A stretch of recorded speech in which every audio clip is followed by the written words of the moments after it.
Desakan mundur bagi para pejabat termasuk menteri bagi yang maju dalam kontestasi Pilpres terus mencuat. Salah satu Cawapres Ma'ruf Amin yang menyebut sebaiknya menteri yang maju di Pilpres untuk mundur dari jabatannya.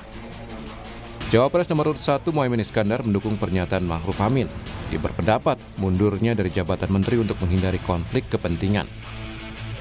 Kita termasuk para menteri, kalau bisa kalau bisa mundur, kalau enggak ya minimal cutinya harus diumumkan secara terbuka sehingga tidak ada konflik of interest. Ini penting. Capres nomor urut 3 Ganjar Pranowo juga menilai mundurnya pejabat mengurangi potensi penyalahgunaan kekuasaan meski ada aturan yang memperbolehkan menteri bisa ikut Pilpres tetap bekerja seperti biasa.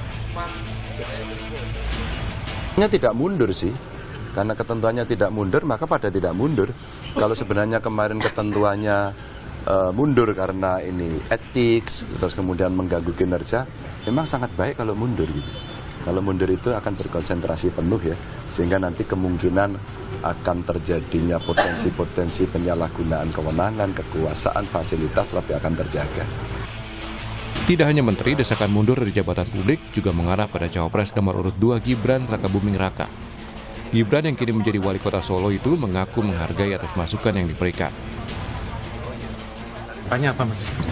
Terima kasih untuk masukannya. Terus ada tanggapan lain mungkin, Mas, tentang itu, Mas? Terima kasih untuk masukannya. Sementara baru-baru ini calon wakil presiden nomor urut 3 Mahfud MD menjawab tentang isu pengunduran dirinya sebagai Menko Polhukam. Mahfud menegaskan dirinya akan mundur di saat yang tepat. Saya pada saatnya yang tepat nanti pasti akan mengajukan pengunduran diri secara baik-baik. Jadi tidak ada pertentangan antara saya dengan Pak Ganjar. Yang kedua, saya juga ingin memberi contoh. Kalau saya ini menjadi calon wakil presiden, masih merangkap apakah saya menggunakan kedudukan saya untuk memanfaatkan fasilitas negara atau tidak. Menanggapi Mahfud MD yang berencana mundur dari jabatan Menko Polhukam, Jokowi menyebut hal itu jadi hak pribadi Mahfud.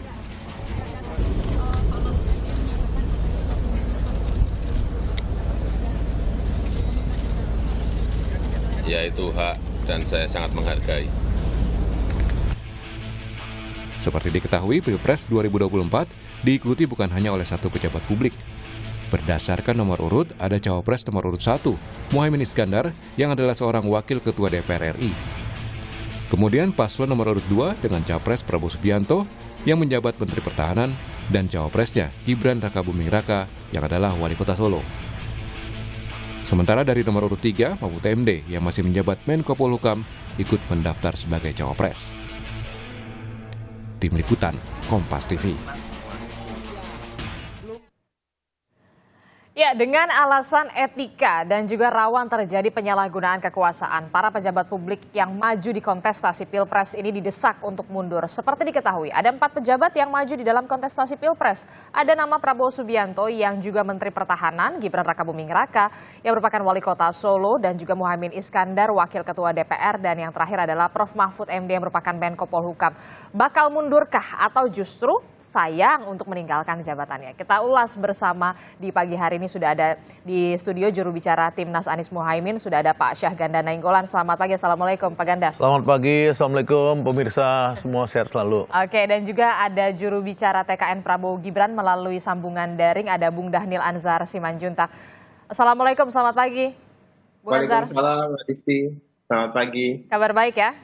Alhamdulillah baik. Oke, dan juga di studio ada juru bicara TPN Ganjar Mahfud, ada Mas Ciko Hakim. Selamat pagi, Assalamualaikum Mas Ciko. Selamat pagi, Assalamualaikum semua. Oke, dan terakhir ada pengamat politik dari Lingkar Madani, ada Bung Ray Rangkuti. Assalamualaikum Bung Ray. Waalaikumsalam warahmatullahi. Ya, oke, kita langsung saja. Ini kan maju mundur begitu ya, seperti yang dikatakan Prof. Mahfud beberapa waktu yang lalu. Kemudian Prof. Mahfud ini bersedia untuk mundur. Kalau kita tarik ke belakang, kemudian ada sejumlah nama pas di 3 paslon ini menduduki di negara atau di pemerintahan begitu. Nah, kalau untuk Timnas Amin sendiri kan ada Muhaimin Iskandar, Caimin yang kemudian menjadi Wakil Ketua DPR. Akan mengikuti jejak Prof. Mahfud nggak nih? Walaupun memang belum terrealisasi kalau Prof. Mahfud ini bakal mundur atau tidak. Ya, saya pikir dari statement terakhir Pak Muhaimin Iskandar, itu kelihatan bahwa Pak Muhaimin sama dengan Pak Mahfud bahwa kekuasaan bukan segala-galanya. Kan Pak Muhaimin mengatakan sangat mengapresiasi dan sangat mendukung Prof. Mahfud. Ya. Jadi saya pikir kita menunggu Prof. Mahfud merealisasikan janjinya untuk mundur kalau bisa sebelum tanggal 14 Februari supaya kita dari 01 juga bisa memikirkan untuk Pak Muhaimin mengambil sikap. Jadi nunggu Prof. Mahfud dulu nih jadi mundur atau ya, karena begini, karena Prof. Mahfud ini kan dia ini guru ya. Dia profesor, guru, dia mengajarkan etika kepada Jokowi dan kepada Prabowo tentunya untuk tidak menyalahgunakan fasilitas-fasilitas negara ya demi kepentingan pribadi. Kan tadi dia ngasih statement itu kita lihat di TV tadi bahwa yang terjadi selama ini ya seperti Prabowo tidak pernah tahu kita kapan dia cutinya. Ya sehingga kita tidak pernah tahu bagaimana dia bisa memisahkan menggunakan uang pajak negara, saya pembayar pajak ya. Kemudian dia menggunakan untuk kepentingan pribadi atau kepentingan Kementerian Pertahanan. Kemarin dalam satu acara saya dengan Bung Dhanil, ya itu Bung Dhanil mengatakan Prabowo itu bisa satu hari 10 kali keliling di Indonesia ini ketemu 10 orang, 10 titik di mana dia Bung Dhanil menyampaikan Prabowo sangat sehat memang, tapi dalam hati saya 10 kali Prabowo dalam satu hari ketemu orang, ketemu kelompok-kelompok itu menggunakan fasilitas negara, kepentingan negara atau enggak. Nah, ini yang disetir oleh Pak Mahfud ya, dan hari ini kita lihat Wapres Ma'ruf Amin mengatakan dia netral. Ya, karena apa? Karena netralitas ini sangat penting sekarang, mumpung masih ada 15 hari lagi, supaya apa? Supaya kita memastikan pemilu ini adalah pemilu yang bermartabat. Nah inilah harapan saya tadi dimulai oleh Pak Mahfud, mudah-mudahan Pak Mahfud ini bisa pada saat-saat ini ya, tidak terlalu jauh dari statement dia 2 hari lalu untuk mengambil keputusan secepatnya tentu dengan restu Ibu Mega ya, untuk mundur saja menurut saya supaya yang lain bisa ngikutin gitu. Jadi kalau Caimin sendiri nungguin Prof. Mahfud dulu mundur baru akan menentukan sikap begitu? Ya, iya karena dia profesornya kan. Oke. Bung Dhanil, bagaimana ini kalau Prabowo Gibran? Mbak Adisti, Pak Prabowo tentu menaati konstitusi, aturan yang ada. Artinya Pak Prabowo tidak akan mundur ketika konstitusi memang memberikan ruang dan tidak mengharuskan mundur. Itu pertama. Kemudian kedua, tentu Pak Prabowo adalah menteri, beliau adalah bawahan presiden, maka mundur atau tidak mundur, atau berhenti atau tidak berhenti, itu terkait dengan kekuasaan user, dalam hal ini adalah Pak Presiden. Nah, berangkat dari 2 hal itu. Pertama, Mbak Adisti, dari sisi user tadi, Pak Jokowi atau Presiden yang menjadi atasan Pak Prabowo. Pak Prabowo sejak awal ketika beliau ingin maju menjadi capres, itu menyatakan secara terbuka bahwa bahkan izin kepada presiden. Beliau hanya akan maju menjadi capres apabila diizinkan, direstui oleh presiden yang dalam hal ini adalah atasan beliau. Dan faktanya Pak Presiden mempersilahkan Pak Jokowi, Pak Prabowo maksud saya, untuk maju menjadi presiden. Kenapa Pak Prabowo menyatakan tidak akan maju apabila tidak mendapat restu dan izin dari presiden? Karena secara otomatis ketika keputusan politik beliau maju menjadi capres, itu pasti mempengaruhi kinerja dari kabinet Pak Presiden. Namun kemudian Pak Presiden mengizinkan dan yakin Pak Prabowo bisa memposisikan diri sebagaimana mestinya. Kemudian kedua, konstitusi memang mempersilahkan dan mengizinkan asal cuti capres ya untuk tetap di jabatannya. Dan Pak Prabowo tahu persis mana yang waktu untuk kampanye, mana untuk bertugas. Misalnya tadi terkait dengan statement. titik. Betul, Pak Prabowo melakukan banyak pertemuan, tapi dalam posisi beliau sebagai Menhan. Misalnya di luar negeri ketika melakukan diplomasi pertahanan, itu konteks penjelasan saya, bukan konteks kampanye setiap hari. Jadi supaya jangan di-framing oleh Bang Syahganda seperti itu. Jadi ketika ada ditebar isu-isu Pak Prabowo sakit, seolah-olah tidak kompeten terkait dengan kesehatan beliau. Pak Prabowo itu berkegiatan di luar negeri, bertugas sebagai Menhan, bisa banyak pertemuan dengan banyak pihak dalam satu hari. Dan bahkan di satu hari di negara A, kemudian pindah ke negara B dan segala dan lain-lain, itu tetap itu konteks pesan yang saya sampaikan. Termasuk di dalam negeri ketika bertugas sebagai Menhan, beliau bisa bertemu dan berkegiatan di 10 titik kegiatan, baik di tingkat prajurit, kemudian rapat-rapat, atau kemudian kunjungan-kunjungan ke banyak tempat-tempat prajurit atau di industri pertahanan dan sebagainya. Oke, Jadi berarti yang 10 titik itu adalah Pak Prabowo as a Menhan. Mbak Adisti, yang saya jelaskan tadi adalah bahwasannya dalam konteks tuduhan yang sedang dialamatkan seolah Pak Prabowo tidak sehat dan sebagainya, saya menjelaskan bahwasannya Pak Prabowo sangat fit. Bahkan sebagai Menhan, beliau bisa berkegiatan di 10 titik, di 10 kegiatan dalam satu hari, di dalam maupun luar negeri. Itu teksnya. Apalagi kalau kemudian dijelaskan kampanye. Kampanye kalau dalam jadwal kampanye misalnya, ketika beliau cuti, beliau bisa melakukan kegiatan yang jauh lebih banyak. Nah, teks dan konteks yang saya sampaikan tadi terkait dengan ada upaya lawan politik atau rival politik menebarkan isu seolah-olah Pak Prabowo ini tidak fit, Pak Prabowo ini tidak sehat, sehingga itu membuat Pak Prabowo tidak pantas menjadi presiden. Itu yang ingin ditebarkan banyak pihak. Tapi kemudian saya jelaskan, bahkan kemarin Bang Ganda juga jelaskan, Rocky Gerung menjelaskan Pak Prabowo juga sangat sehat, Pak Prabowo sangat fit, beliau bisa melakukan banyak aktivitas sehari-hari. Oke, Pak Ganda ada yang ingin... Enggak, saya cuma bertanya bagaimana Pak Prabowo ini ya dalam 10 titik pertemuan yang tentu kalau Menteri Pertahanan datang ke Padang, datang kemana itu kan nggak ada urusan 10 titik pertahanan. Pasti dia ketemu dengan masyarakat. Nah, bagaimana dia bisa men-switch antara dia pakai mobil dinas dengan mobil non-dinas?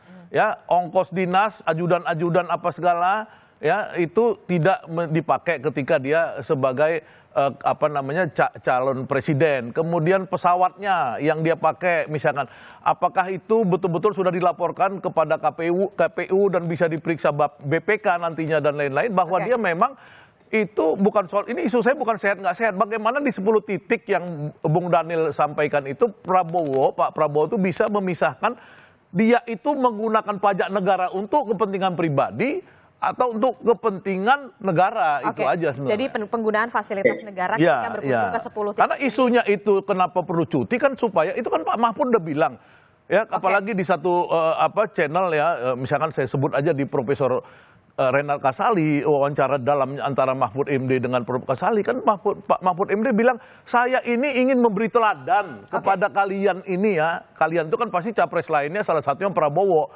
bahwa jangan menggunakan fasilitas negara, misalkan datang ke Jawa Tengah disambut ya oleh pemerintah daerah Jawa Tengah, padahal dia datang sebagai apa? Dia datang sebagai capres, bukan datang sebagai menteri. Oke, ini yang itu kemudian harus diklarifikasi Bung Daniel. Untuk di 10 titik ini Pak Prabowo dengan sebagai Menteri Pertahanan ataukah kemudian menjadi sebagai calon presiden? Mbak, itu terang ya, itu dan jelas. Ketika beliau melakukan kampanye, tentu beliau tidak menggunakan fasilitas negara. Jadi firm ya, tidak menggunakan fasilitas negara. Misalnya yang dijelaskan, Pak Prabowo itu tidak pernah menggunakan kendaraan dinas negara bahkan. Kendaraan yang beliau pakai itu kendaraan pribadi. Sampai dengan detik ini, Anda harus lihat Pak Prabowo jarang menggunakan kendaraan dinas. Kalau kemudian ada plat Kemhan, itu ya kendaraan yang memang pribadi beliau yang ketika beliau bertugas sebagai Menhan harus menggunakan plat Menhan. Ya, sama aja. Dan termasuk ajudan termasuk para pengawal beliau itu sebagian besar adalah pengawal pribadi. Toh dalam konstitusi, dalam undang-undang kita yang melekat itu masih bisa dipakai. Nah, itu yang harus dipahami. Kemudian kedua, bagaimana beliau men-switch misalnya kegiatan-kegiatan beliau sebagai Menhan dan sebagai capres. Itu tadi syaratnya satu, tidak menggunakan fasilitas negara. Dan kalau menurut saya ini gagal, Mbak. Hadir di banyak kegiatan kampanye itu tidak pernah menggunakan fasilitas negara. Ketika beliau sebagai Menhan, tentu beliau menggunakan fasilitas negara. Ketika beliau sebagai Menhan, ketika beliau sebagai capres, itu tidak satu pun beliau pernah dan mau menggunakan fasilitas negara. Bahkan kalau Anda perhatikan, kalau ada orang teriak Pak Prabowo presiden segala macam, beliau selalu larang. Ketika ada kunjungan beliau sebagai Menteri Pertahanan.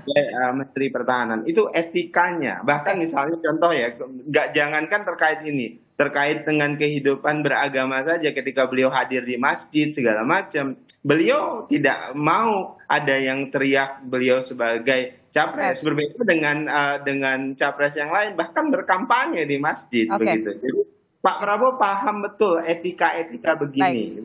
Terkait dengan fasilitas negara, terkait dengan kehidupan beragama. Oke, baik. Sedikit, 1 detik. Justru ya, waktu debat capres itu, debat capres itu, seluruh rakyat Indonesia melihat Pak Prabowo membawa ajudan. Itu nggak ada usaha melekat, itu fasilitas negara. Karena dia nggak cuti, harusnya cuti. Itu capres Anda, itu juga menggunakan fasilitas negara. Enggak, itu beda. Oke, baik. Yang namanya polisi, semua capres itu disediakan. Jadi Anda mulai ngaco dalam poin. Bukan polisi itu yang kemudian pihak militer memberikan statement. Namanya ajudan itu melekat. Kalau dia cuti, coba tiru ya 2014, Prabowo presiden, wakil presidennya Hatta Rajasa itu mengundurkan diri. Oke, Bang Ganda, Bung Daniel, baik. Sebentar. Kita juga harus memberikan waktu untuk Mas Jiko. Kita juga harus memberikan waktu untuk Mas Jiko. Walaupun semuanya benar apa yang dikatakan. Durasinya kita terbatas. Mas Jiko, ini bagaimana kalau Prof Mahfud ini sendiri kan memang sudah terang-terangan mengatakan saya akan mundur, tinggal menunggu momentum yang jadi gini, kronologisnya kan kita harus lihat kronologisnya dulu. Pak Mahfud tadinya memang melakukan kampanye ini setelah menjabat sebagai Menko Polhukam. Artinya beliau berusaha betul 100% dengan daya upayanya untuk tidak menggunakan fasilitas negara. Dan beliau berhasil. Sampai hari ini beliau berhasil, dan itu bagian dari beliau mencontohkan kepada menteri-menteri yang lain. Bisa dipastikan tidak menggunakan fasilitas negara? Iya, beliau berupaya betul sambil memberikan contoh. Dan benar-benar cutinya dilaporkan dan lain-lain. Nah, ini tadi yang dikatakan oleh Daniel, saya ingin menimpali sedikit gitu soal masalah jabatan Kemenhan, Menteri Pertahanan dan posisinya sebagai calon presiden. Itu kan melekat dua-duanya, dan kita bicara soal aturan-aturan yang dilanggar kadang-kadang rancu ya. Cuma kan ada etika, ada moral, ada azas kepatutan dan lain-lain. Nah, kita lihat kadang-kadang dicari ruang-ruang untuk mengampanyekan dirinya sebagai ketika dia menjabat sebagai Menhan. Contohnya aja baru kemarin hadir bersama Pak Jokowi ketika Pak Jokowi mengatakan bahwa presiden itu punya hak dan lain-lain, hak politik. Maksudnya yang Pak Halim kemarin. Itu kan dalam acara penyerahan Hercules gitu. Seakan-akan kan itu sebagai keberhasilannya Menhan gitu. Walaupun ya kalau kita bisa katakan itu pesanan Hercules, Super Hercules itu pesanannya Pak Riamrizat Triakudu ya. Waktu beliau menjabat Menhan, baru datangnya sekarang ya itu. Nah, ini kan masyarakat melihat jadi ada kampanye terselubung. Kita harus sadar lah, kita nggak usah pura-pura lah. Ya, ketika Erick Thohir mengundang Pak Prabowo di acara Natal bersama Kementerian BUMN. Dan cuma Pak Prabowo yang diundang. Menko Erlangga juga mengadakan acara internal kementeriannya, yang diundang cuma Pak Prabowo. Nah, itu hal-hal yang menurut saya itu penggunaan fasilitas negara, walaupun bisa dicari ruang-ruang bahwa itu tidak melanggar aturan. Padahal itu jelas maksudnya apa kita semua tahu, dan ini jangan terlalu dibohongi terus masyarakat. Nah, ini yang ingin, jadi Pak Mahfud merasa kok saya udah kasih contoh masih aja dilakukan hal-hal seperti itu. Sepertinya saya harus mundur, dan saya juga untuk menjaga diri saya supaya tidak melakukan hal-hal seperti itu, disengaja maupun tidak disengaja. Intinya itu. Kalau ditanya kapannya, yang paling tahu ada Pak Mahfud dan Pak Ganjar, karena ini pembicaraan between them, di antara mereka berdua, dan kami di TPN maupun partai-partai politik pendukung menunggu saja. Jadi emang nggak di-spill itu, walaupun memang kesepakatan. Belum ada spill sama sekali. Ya, 14 Februari sore atau sebelum 14 Februari? Insya Allah sebelum. Sebelum 14 Februari. Wah, alhamdulillah. Ya kan gitu. Oke, baik. Bung Rey, apa yang bisa dicermati dari ketiga tim sukses ini dari perdebatan yang tadi cukup sengit antara Pak Ganda dan juga Bung Dhanil? Apalagi soal maju atau mundur tapi belum terrealisasi. Seperti apa? Apakah memang ada yang untung, ada yang buntung di sini? Saya melihatnya ini bukan lagi urusan pilpres ya menurut saya, bukan lagi urusan pemilu.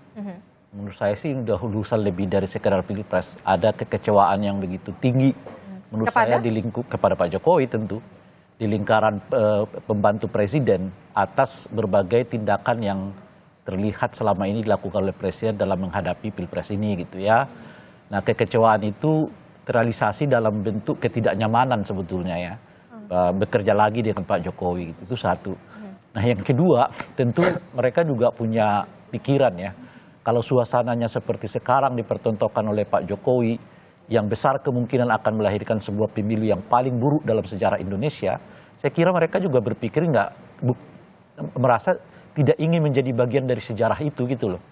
Nah, oleh karena itu ya memang udah ada problem etik dari awal, bukannya membaik setelah itu misalnya dengan menjaga bagaimana presiden dan seterusnya itu gitu. Tapi ada makin kesini makin teruk gitu. Kalau orang Medan bilang ini makin teruk kita ini kata dia kan, makin teruk itu ya itu tadi misalnya ada ibu negara yang pakai 2 jari gitu, lalu seperti dibenarkan oleh Pak Jokowi gitu ya, dan seterusnya itu. Jadi orang-orang yang katakanlah seperti figur Pak Mahfud gitu ya, figurnya Sri Mulyani, figurnya Teten Mas Duki, Pak Basuki macam itu kan orang-orang yang dibesarkan dan dilahirkan oleh reformasi gitu, dan mereka berjuang juga untuk reformasi itu. Dan saya kira tidak karena kekuasaan di eksekutif mereka mau membolehkan ada obok-obok terhadap semua demokrasi ini. Dan Anda melihat intervensinya sudah terlalu dalam? Sudah. Saya kira itu nggak lagi jadi perbincangan ini kan. Itu justru karena itulah yang melahirkan keresahan di lingkungan elit ini gitu. Kan keresahan yang begitu memuncak dengan dinasti politik ya, cawe-cawe presiden yang terlalu dalam ya, dan sebagainya gitu. Itu yang saya sebut mungkin ketika putusan MK itu keluar, orang masih berharap Pak Jokowi akan menjaga diri gitu. Tapi kan makin ke sini kelihatan makin teruk itu gitu. Nah, menteri-menteri yang dibesarkan oleh reformasi ini dan ikut berjuang untuk menelorkan reformasi ini, nggak ingin dicatat sebagai bagian dari yang ikut serta membuat demokrasi ini buruk gitu loh. Jadi oleh karena itu ya jauh-jauh hari mungkin dari sekarang mereka akan mengatakan kami akan mundur gitu. Nah, cuma bacaan saya mungkin sebelum pilpres mereka nggak akan mundur. Tapi besar kemungkinan setelah pilpres mungkin mereka bersama-sama akan mundur. Karena itu tadi ya, mereka tidak siap bekerja sama dengan orang yang mengangkangi demokrasi gitu. Karena satu-satunya cara mereka mengikat diri dengan Pak Jokowi itu ya karena Pak Jokowi dianggap figur dari demokrasi itu. Awalnya gitu. Tapi kalau kenyataannya seperti sekarang, dinasti dipromosikan, dipelihara, presiden berlaku seperti tidak jujur itu seolah-olah netral, di belakang tidak ya kan. Masa presiden mengungkapkan bahwa presiden itu boleh kampanye tapi di belakang beliau ada seorang paslon. Mestinya ya waktu itu kan doorstop. Presiden tahu mana etika mestinya. Tapi kan kemudian lagi ditanyakan oleh wartawan. Makanya saya mau jawab itu. Itu doorstop. Presiden bisa jawab kok. Mohon maaf, soal ini saya nggak bisa jawab karena ada salah satu paslon di belakang saya. Keren itu. Saya akan jawab nanti di tempat yang lain. Bagaimana sikap saya? Apakah saya akan atau saya akan undang 3 paslonnya? Itu kan pilihan yang bisa disadari ya atau tidak, bukan doorstop. Itu sama seperti bila mengomentari soal kampanye, soal debat yang ketiga itu. Ketika ditanya wartawan, ini doorstop. Tapi kan Anda bisa menjawab tidak kan? Anda bisa mengatakan saya nggak menjawabnya di sini, nanti saya jawab, nanti saya komentari. Ketika dijawab soal debat keempat tentang bagaimana Gibran melakukan tanda kutip serangan kepada Pak Mahfud, beliau tiba-tiba mengatakan, saya nggak ingin menjawab.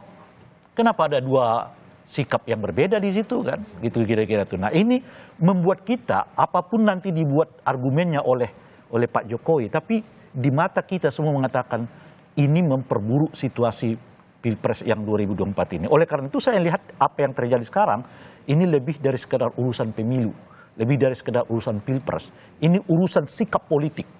yang ya nggak ada hubungannya dengan Pilpres. Kalau ini terus menerus, ya kemungkinan Pak Mahfud dan kawan-kawan ini akan bisa keluar dari anggota kabinet karena menurut saya mereka tidak mau dicatatkan sebagai bagian dari sejarah yang menenggelamkan reformasi dan demokrasi kita. Gitu. Oke, Anda sepemahaman dengan Bung Rey? Ya, itu lebih sebenarnya kalau menurut saya sih sangat berurusan dengan Pilpres. Ya memang situasinya beyond Pilpres menurut Bung Ray, tapi menurut saya gara-gara Pilpres inilah ya rusak semua. Pak Jokowi itu pengen memihak, ya pengen memihak kepada 02, pengen memihak kepada anaknya, tapi dia bingung.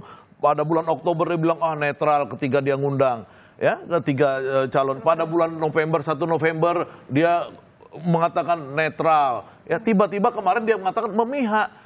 Nah ini yang membuat menurut saya itu seperti Pak Mahfud yang orangnya sangat sensitif ya karena dia ini dosen, dia dari hidupnya dari kecil dosen itu kan orang yang, saya kan dosen ya, jadi saya tahu dosen itu kebanyakan orangnya itu dia itu sensitif terhadap etika.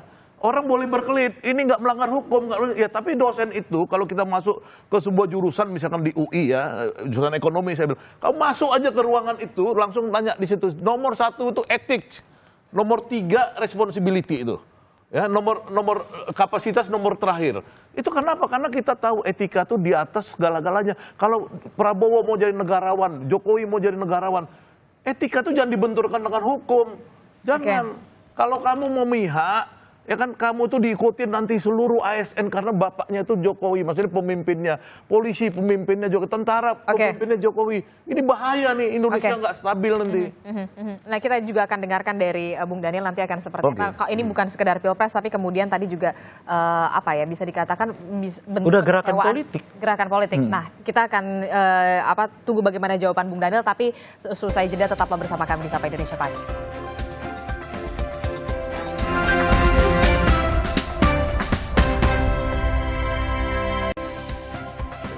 Terima kasih Anda masih bersama kami di Sapa Indonesia Pagi. Saudara, kita masih membahas soal bagaimana kemudian soal mundurnya Prof. Mahfud ini yang kemudian kalau kata Mas Ciko tadi ya kita lihat saja menjelang Pilpres atau sesudah Pilpres begitu ya. Tadi Bung Rey kemudian mengatakan soal mundurnya isu mundurnya sejumlah menteri ini karena sudah tidak lagi nyaman begitu, bentuk kekecewaan. Nah kalau Bung Daniel sendiri merasa kalau misalkan Pak Prabowo begitu ya, seperti apa di kabinet?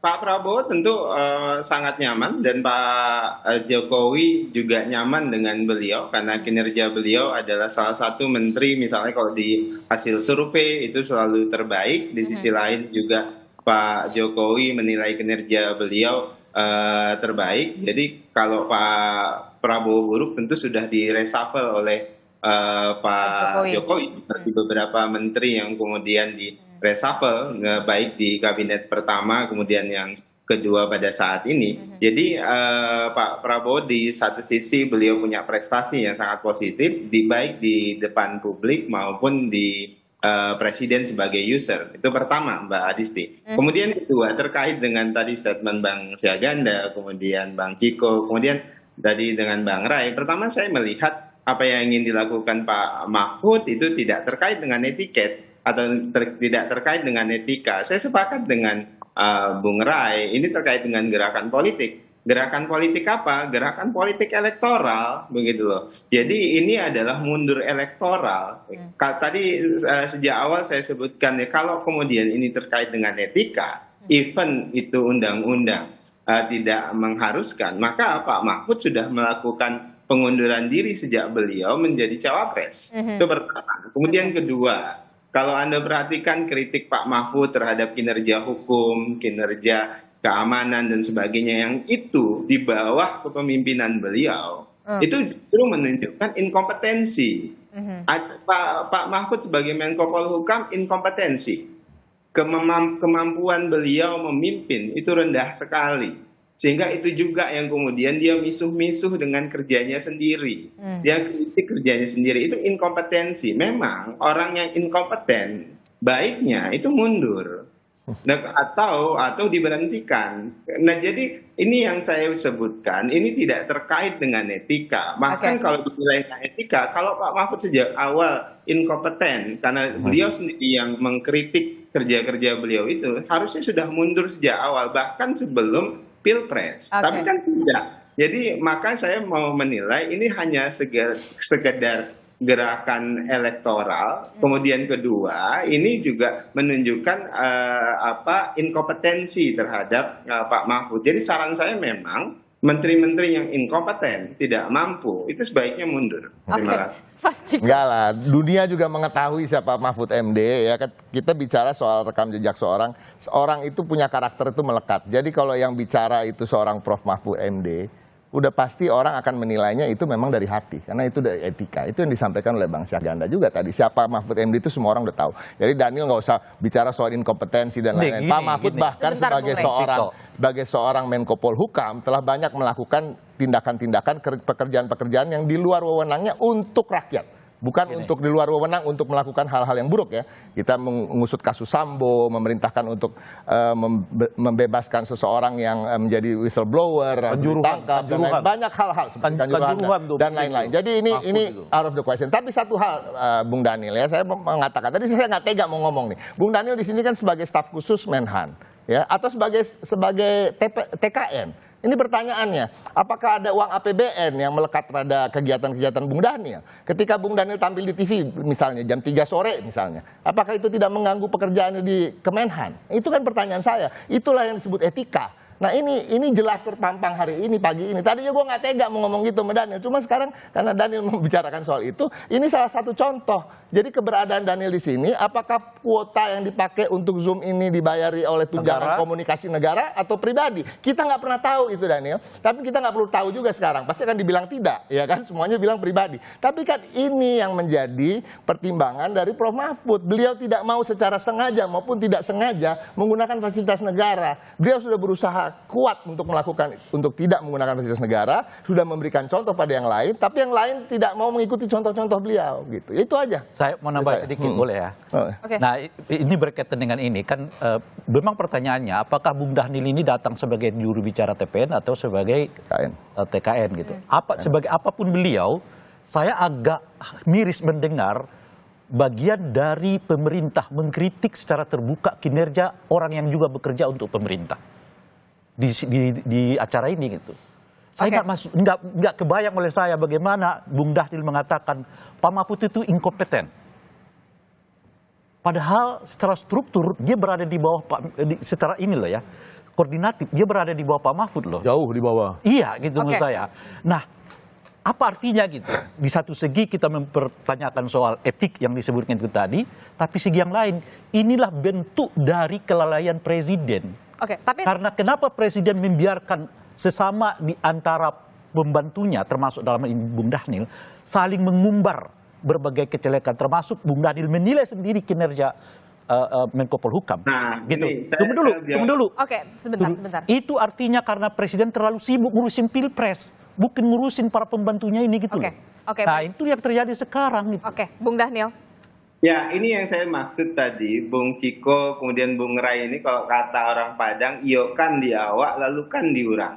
Artinya apa? Itu yang dilakukan oleh Pak Mahfud sebagai Menko Polhukam, sebagai Cawapres. Itu yang kemudian nggak Anda kritik sama sekali. Ya, orang tadi Bung Rai nyebutkan, Pak Mahfud itu mengkritik, kemudian menjelek-jelekkan kinerja pemerintah, padahal posisi beliau sebagai Menko Polhukam. Nah, berangkat dari situ, maka saya mau bilang beliau inkompeten karena itu bagian tugas beliau. Yang beliau kritik itu adalah tugas-tugas beliau sendiri, tugas-tugas koordinatif beliau. Itu pertama. Itu yang harus dijelaskan. Nah, itu yang tidak dikritik oleh Bung Rai, itu yang tidak disampaikan oleh Bung Ciko. Tapi kemudian tiba-tiba itu mengarah kepada saya.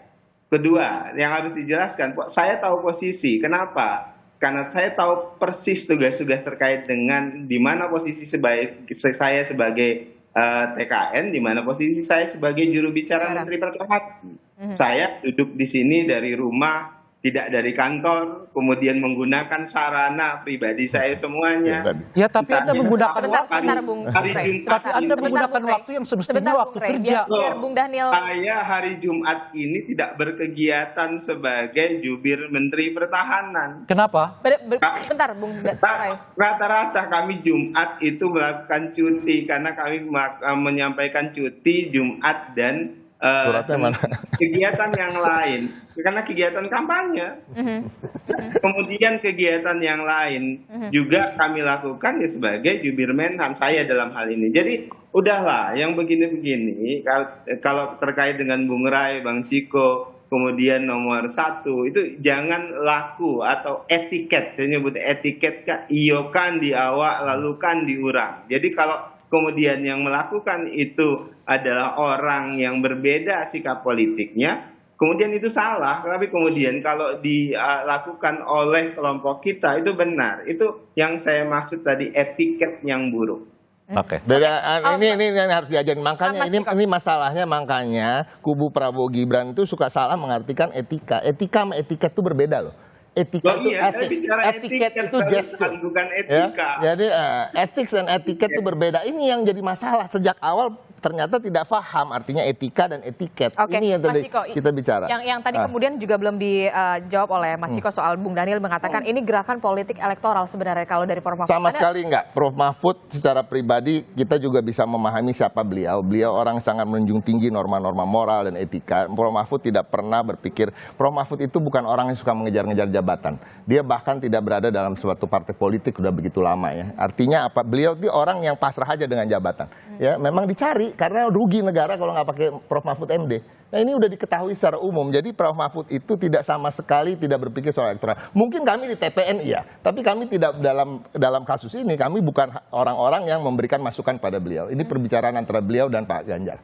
Jadi sama sekali itu tidak menjadi pertimbangan dia. Pertimbangannya itu saya katakan tadi, kronologis dari kenapa akhirnya beliau menyatakan dia akan mundur. Bahwa dari awal dia ingin melakukan kontestasi kampanye Pilpres ini dengan tidak menggunakan fasilitas negara, memberikan contoh pada yang lain, tapi pada perjalanannya ini tidak bisa diikuti oleh yang lain, dan kemudian beliau ingin lebih intens melakukan kampanye dan tidak mau terjebak dalam penggunaan fasilitas negara baik sengaja pun tidak. Itu aja. Oke, untuk 01 sendiri Pak Ganda, soal tadi Prof Mahfud ingin mundur begitu, ada kemudian yang juga beranggapan ini untuk meraih gerakan politik elektoral. Anda tidak merasa khawatir dari pasangan 01 sendiri, apalagi kemudian Presiden Joko Widodo mengatakan Presiden boleh memihak dan juga berkampanye? Ya, saya ingin Jokowi ya, walaupun dia atasannya Prof Mahfud, tapi keterladanan Prof Mahfud untuk mengatakan kita ini jangan menggunakan fasilitas negara untuk kepentingan pribadi, ya itu menurut saya harus diapresiasi. Ya, ini jangan sekali-sekali kita kemudian membenturkan seolah-olah Prof Mahfud ini sedang bersandiwara.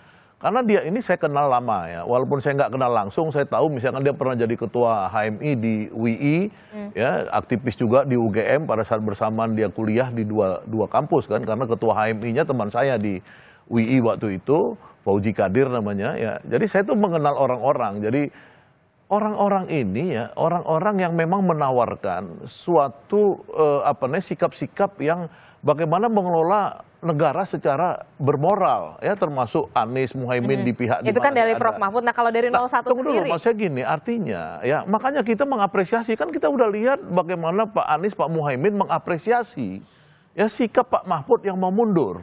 Ya, jadi memang ini apresiasi ini adalah bentuk penghormatan kepada Pak Mahfud. Bahwa itu kemudian orang bilang too late, nggak too late juga, nggak terlambat juga, karena Pak Mahfud itu justru sekarang saat yang tepat. Ya, dia setelah dia mengemukakan di debat Capres kemarin bahwa ini loh testimoni saya tentang Jokowi, buruknya pemerintahan Jokowi, banyak mafia dan lain-lain, dan saya sudah berusaha, kata Pak Mahfud. Ya, ketika Pak Gibran bilang cabut aja iupnya, loh itu kan kayak canda-candaan. Pak Mahfud bukannya cabut iup, ya, dia udah berusaha memberantas mafia, memberantas kebakaran hutan, memberantas ini, tapi nggak berhasil. Jadi wajar dong kalau dia bilang itu kan semua untuk urusan yang begitu besar yang diomongkan Pak Mahfud dalam debat itu kan urusan presiden.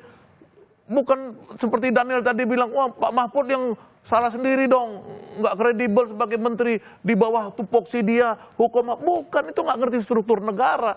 Ya, struktur negara kita ini presiden ini very powerful. Pak Mahfud itu bisa nggak ada apa-apanya karena misalkan presiden langsung ke Kapolri, presiden langsung ke Menhan, presiden langsung ke tentara dan lain, bisa Menko-nya itu cuma koordinator biasa. Nah, disinilah pentingnya kita menghormati sekali lagi ya. Saya itu kalau misalkan Pak Mahfud ini bisa mundur, harapan saya 12 menteri ikut mundur. Karena waktu Pak Mahfud di acara Kalau Gus Imin? Gus Imin ini bisa mundur juga. Karena apa? Karena Gus Imin ini sebenarnya karena gini ya. Jadi dalam bidang yang kita bicara ini bidang eksekutif dulu, yang dia syarat dengan kekuasaan itu bisa diselewengkan. Kalau wakil ketua DPR ini pergi ke Kalimantan ke Tapi kan juga ada kemudian fasilitas-fasilitas negara juga. Coba Mbak lihat itu dia berbulan lalu ya datang ke satu tempat itu malah sama bupatinya itu nggak boleh ngomong, diusir. Nggak bisa kalau ketua DPR itu tidak punya kekuasaan eksekutif. Kan kita tahu DPR itu kan cuma pengawas. Semua orang anggota DPR dulu tidak dipersoalkan ketika dia menjadi caleg lagi, ya menjadi caleg lagi karena memang DPR itu cuma pengawas. Kalau ini ya misalkan Pak Prabowo, saya menyumbangkan ribuan sepeda motor ke koramil misalkan. Dia bisa nanti kemudian itu dalam politik gentong babi namanya ya, pork barrel politik. Ya itu bagaimana menggunakan aset-aset negara, program-program negara nanti diklaim bahwa ini keberhasilan saya, padahal bukan. Itu adalah urusan yang seharusnya memang ya seperti bansos itu urusannya urusan kewajaran negara aja. Jadi kalau menurut Anda contohnya dulu di eksekutif, baru di Gus Imin begitu. Jadi gini, tadi kan Pak Ciko tadi bilang ada sinyal di bawah tanggal 14 ini sudah mundur. Nah, maka saya bilang alhamdulillah. Saya yakin Pak Mahfud kalau mundur lebih cepat mundur, lebih banyak elektoralnya naik. Yakin saya. Jadi ini lama-lama kalau saya melihat bertanding jadi lama-lama bisa bersanding lagi. Sama siapa? Bisa 01 dan 03. Ya, kalau Pilpres putaran 2. Bisa mungkin, nggak ada masalah. Karena kita anti kepada penggunaan fasilitas negara, ya cawe-cawe presiden dan Prabowo ya untuk memenangkan secara tidak hormat. Oke. Terakhir, Bung Rey. Ya kan kalau disebut Pak Menko Polhukam incompatible ya, kemudian juga saya nggak tahu yang lain karena penilaiannya kepada beliau. Itu juga menunjukkan betapa Presiden juga nggak kompatibel dalam hal ini. Kan Presiden nggak bertindak apa-apa terhadap menterinya yang dianggap nggak kompatibel kan. Ya. Masa dibiarkan sampai 4 tahun menemani beliau padahal nggak kompatibel. Asumsinya kan dari awal Pak Mahfud tuh ya udah harus dipikirkan, di reshuffle, menterinya nggak kompatibel gitu. Tapi kenapa dipertahankan? Ya mungkin karena Pak Jokowi membuat pertimbangan yang lain yang berbeda dengan pertimbangannya Dhanil gitu. Nah tapi kalau Ibu Presiden tetap membiarkan anggota kabinet yang nggak kompatibel tetap diduduknya, ya presidennya nggak kompatibel gitu loh. Anda melihat seharusnya seperti apa yang harus dilakukan Presiden? Ya kalau kita berangkat dari pernyataan Bung Dhanil, ini Pak Mahfud yang nggak kompatibel, tapi Pak Jokowi tidak mereshuffle-nya gitu, kan jadi pertanyaan, ada apa ini? Gitu. Kan satu. Yang kedua, faktanya sekarang Pak Mahfud sudah calon wakil presiden. Itu kan sebetulnya pintu bagi Pak Jokowi untuk mereshuffle-nya sejak dari awal. Kan? Ada alasan bagi Pak Jokowi untuk mengatakan Anda ini ajalah di reshuffle karena Anda sudah jadi calon wakil presiden. Kan kira-kira gitu. Sehingga image-nya nggak buruk bagi dirinya sendiri maupun bagi Pak, karena dianggap bukan karena tidak kompatibel beliau di reshuffle, bukan itu kira-kira tuh, tapi karena beliau menjadi calon wakil presiden. Jadi enak semua. Kenyataannya juga dipertahankan oleh presiden, tidak di reshuffle oleh presiden. Nah itu yang kedua. Tapi ini semua ya pertengkaran yang saya sebut tadi itu, ini itu macam menunjukkan kepada kita karena presidennya nggak sekarang mengontrol pemerintahan, dia ngontrol pilpres. Kenapa dia ngontrol pilpres? Ya karena anaknya maju di situ gitu loh. Sehingga lebih banyak kelihatan aktivitasnya yang berhubungan dengan kegiatan pilpres dibanding kegiatan dalam konteks mengelola pemerintahan secara menyeluruh. Gitu. Jadi ada menteri yang seperti itu, ada menteri yang seperti ini, ada menteri yang mengklaim bahwa seolah-olah bansos itu merupakan kebaikan presiden gitu ya, dan tidak dikoreksi juga oleh beliau. Ada istrinya yang tiba-tiba mengujungkan 2 jari, bukannya dikoreksi malah dinyatakan itu cukup menyenangkan dan seterusnya. Itu artinya pusat pikiran presiden sekarang adalah bagaimana pilpres ini memenangkan salah satu kontestan dalam ini adanya dibandingkan dengan memikirkan bagaimana republik ini baik di masa yang akan datang. Oleh karena itulah saya mengatakan gerakan ini bukan hanya sekedar soal elektoral, tapi gerakan ini adalah gerakan politik untuk menyatakan kepada presiden bahwa sebagian dari anggota kabinet yang diisukan akan mundur itu mungkin sudah merasa tidak nyaman bekerjasama dengan presiden karena presiden terlihat lebih mementingkan urusan keluarganya dibandingkan urusan bangsa dan negara ini. Yang nyaman cuma Prabowo tuh kelihatannya. Oke, baik, kita sebenarnya waktu kita terbatas begitu ya, masih banyak juga yang kemudian perlu ditanya, tapi setidaknya begini, kita sebagai warga gitu, saya sebagai warga, saya berharap sekali ada pendidikan politik yang baik begitu, apalagi di Pilpres 2024 ini jangan sampai kemudian kita terus harus belajar dari 2019 ke 2024 supaya kita bisa melihat bagaimana kematangan dari pemimpin-pemimpin kita yang nantinya akan memimpin di 5 tahun ke depan. Terima kasih Bung Dhanil sudah bergabung bersama kami, Pak Ganda, Mas Ciko, dan juga Bung Ray Rangkuti. Terima kasih. Assalamualaikum, selamat pagi. Ini semua. Ini sebagai jubir atau sebagai apa nih? Baik, terima kasih. Jubir. Assalamualaikum. Kan udah jelas tadi cuti katanya. Informasi, ya baik, terima kasih. Bapak-bapak semua.